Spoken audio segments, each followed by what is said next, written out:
França prende 4 suspeitos pelo assassinato de ativista conservador. Aqui é uma notícia, ó, eu inclusive, Consta, eu separei aqui o ativista, né, a violência da esquerda radical não tem fronteiras. A França prendeu 4 suspeitos pelo assassinato do ativista conservador Quentin Derange, 23 anos. Ele foi atacado por pelo menos 6 mascarados durante protesto e morreu com lesão cerebral grave. Entre os presos está assistente de deputado do partido do Mélenchon, que é a esquerda radical. O governo Macron atribui à LFI responsabilidade moral pelo caso. Aí consta, se você colocar o nome dele aqui no Google Brasil, olha só, as manchetes, né? França prende mais 2 pessoas pela morte de ativista de extrema direita. Aí tá lá no UOL. 11 suspeitos são presos por morte de militante de ultradireita.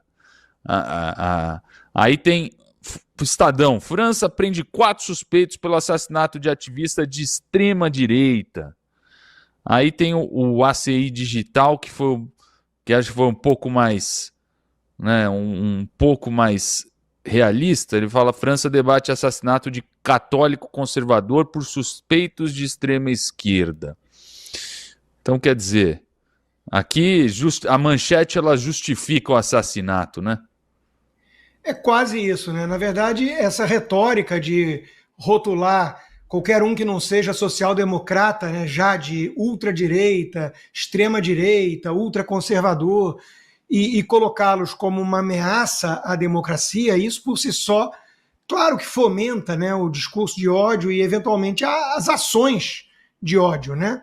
No limite, crimes, né, hediondos. Então, concordo que existe aí uma responsabilidade moral, em que pese eu, como um individualista nesse sentido, lembrar sempre que quem comete o delito, quem comete o crime é sempre um indivíduo, né? Então, a individualização da pena é fundamental, ninguém vai punir, ninguém vai prender do ponto de vista legal, né, pessoas que adotam esse tipo de retórica, mas vamos chamar sim na chincha para cobrar esse tipo de coisa, falar: olha só, vocês repetem incessantemente que a extrema-direita é uma ameaça, que são todos fascistas, e depois vai lá um maluco qualquer e abre fogo ou espanca, né, o que eles consideram fascistas, ameaças terríveis à democracia. Claro que vocês têm uma parcela de responsabilidade nisso.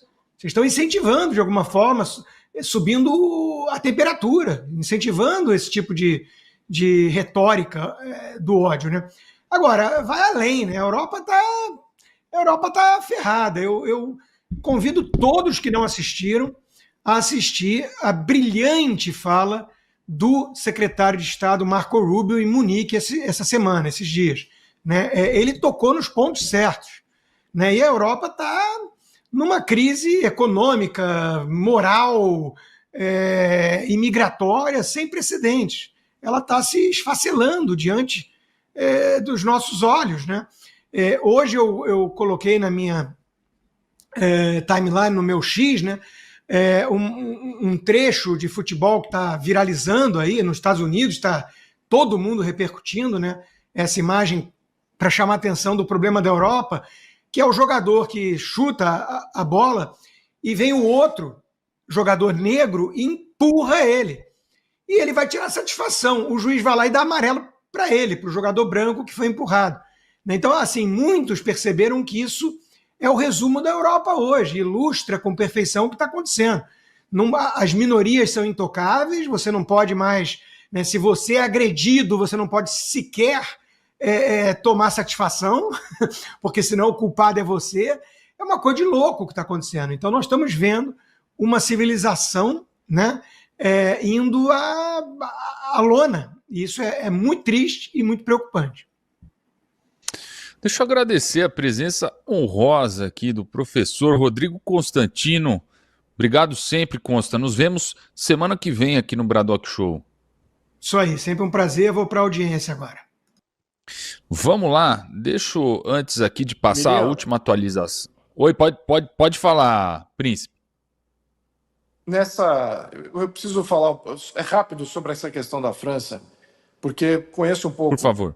da história da França, tem bastante relacionamentos lá. A França, ela é ateia há mais de 100 anos. Ela tem a maioria de ateísmo, ateísmo mesmo. E os cristãos na França são a minoria. Chegam aí a 30%, 35% da população. Isso já há muito tempo. E o que aconteceu mais recentemente, com a incursão dessa imigração desenfreada de personalidades islâmicas, que foi meio que direcionado até para atrair essa nova religião para dentro da França, o que acontece? Você teve aí uma tentativa de aceitação, acomodação dos ateus e da minoria cristã.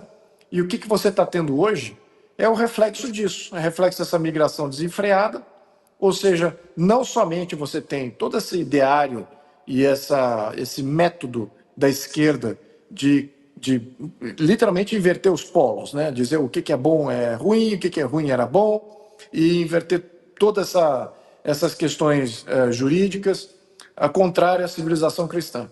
Então, isso que está agora se maturando. E qual é o prognóstico futuro disso? Esse é que é o grande problema.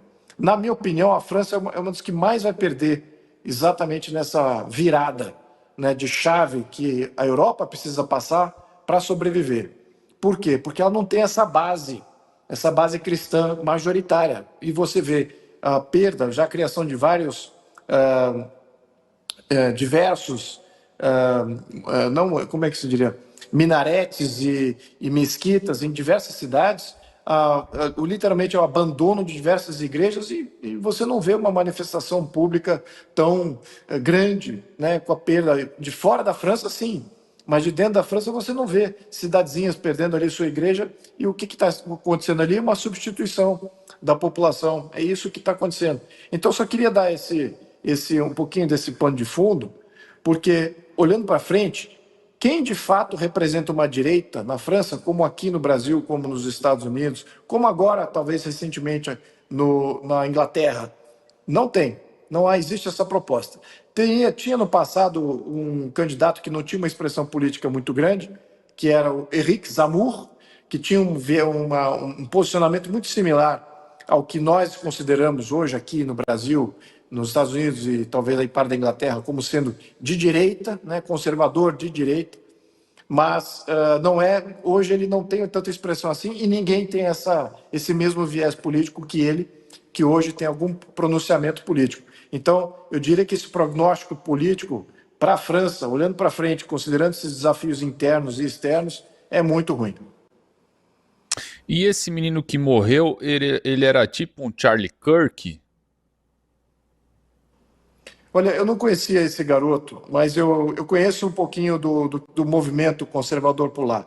E o conservador, assim, aquele que nós consideraríamos conservador, né? Um brasileiro se associaria e dizer, ok, isso aqui faz sentido.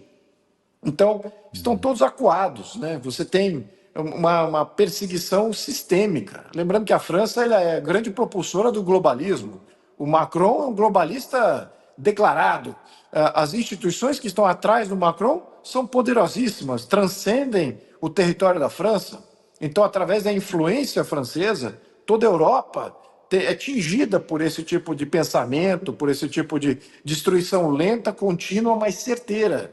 E é exatamente isso que coloca os conservadores da França como perseguidos, acuados. Em outro momento, eu comentava isso com uma francesa e falava de algumas entidades políticas, opiniões. Eu perguntava ali na mesa, uma mesa de conversa, e perguntava sobre tal fulano, tal cicrano, e ela ficou chocada pelas perguntas que eu estava fazendo, porque só de estar perguntando já seria um problema se ela estivesse na França. Então ela já ficou até, como eu diria, censurada por dentro. Então é isso que a gente está vendo desses conservadores da França que estão ali bravamente levantando, de fato, a bandeira francesa e que querem levantar a civilização francesa, tal qual todo país da Europa ali tem uma cultura milenar e precisa ser defendida. Agora, no caso da França, eu vejo que uma subcultura que hoje se transformou em majoritária é essa subcultura do ateísmo. Isso vem desde a Revolução Francesa, permeia todo o século XIX, século XX. Então você tem aí gerações e gerações de ateus franceses, que fazem descaso, deboche de tudo quanto é símbolo, mito, tudo aquilo que de fato levaria o país a recriar a sua civilização. Então eles são destruidores, sim, do que seria o ethos francês. E o que acontece? O resultado é isso aí. É um país que vai de lado na política. E se for para influenciar, vai influenciar de uma maneira negativa.